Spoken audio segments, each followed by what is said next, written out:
The 2023 Eurovision has officially banned President Zelensky from appearing and addressing the crowd in fear of the whole tournament becoming politicized.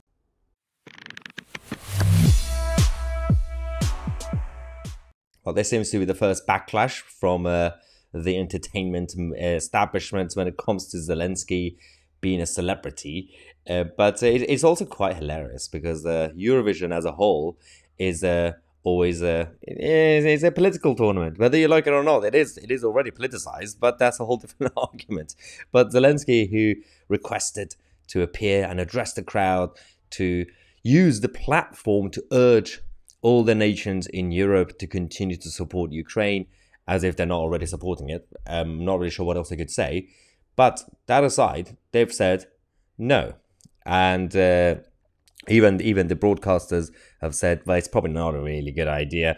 The whole tournament is already politicized, with the nations voting for or against their neighbors because of the historic battles or some sort of nonsensical nostalgia of their own nations.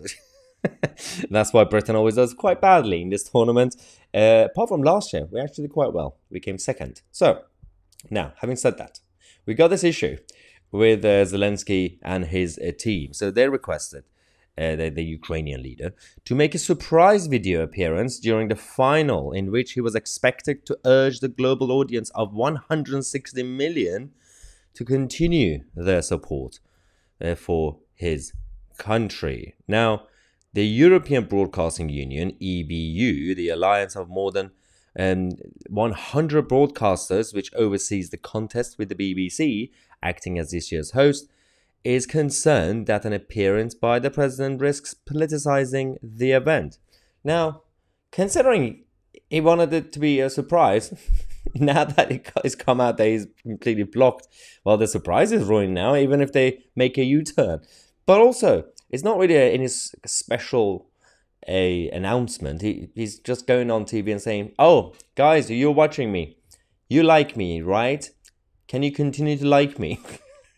It makes no sense.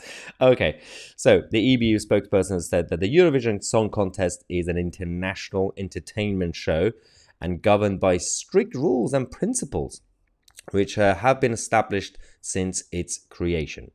As part of these, one of the cornerstones of the contest is the non-political nature of the event. Yeah, right. This principle prohibits the possibility of making political or similar statements as part of the contest. Now, they also said that the request by Mr. Zelensky to address the audience at the Eurovision Song Contest, whilst made with laudable intentions, regrettably cannot be granted, as it would be against the rules of the event. Now, I'm going to make a prediction right now. You got a huge chunk of the Eurovision supporters and viewers who have the Ukrainian flag emoji on their Twitter bio, and they have the hashtag I love Zelensky stuff. They are going to get together. They are going to vote en masse for Ukraine across Europe, and Ukraine could win this tournament because of that. So the whole tournament is already politicized anyway. And last year, we had the situation where Ukraine was also, again, popular. It got to the final. But that's one issue. Now, we had Zelensky's new friend, Rashid Sunak of the United Kingdom. Now, Rashid Sunak, as the Biden would say, has said... He's made an intervention. As Prime Minister of this country, he decided to make an intervention when it comes to the Eurovision tournament. What's it got to do with you? Rishi Sunak says, I think Eurovision should actually allow Zelensky to talk. It's not really your job, is it, Prime Minister? I think it's your job right now to sort out the economy and protect the borders. Have you seen the news? Net migration is going to top 1 million this year. Rashid Sunak. So that, I think the priorities are completely all over the place right now for the British government. So, having said that, we also have some members of the House of Lords. Ed Vasey has come out to say that this is a joyful evening, guys, and a coming together of European nations and entertainers, but we all know what the backdrop is, and it is pathetic to hide away from it. The only reason the contest is being held here is because of the conflict in Ukraine, and it will be courteous to allow Zelensky to make a statement about why Ukraine is in the very unfortunate position of not being able to host. I can assure you, my lord, people know why Ukraine couldn't host this year.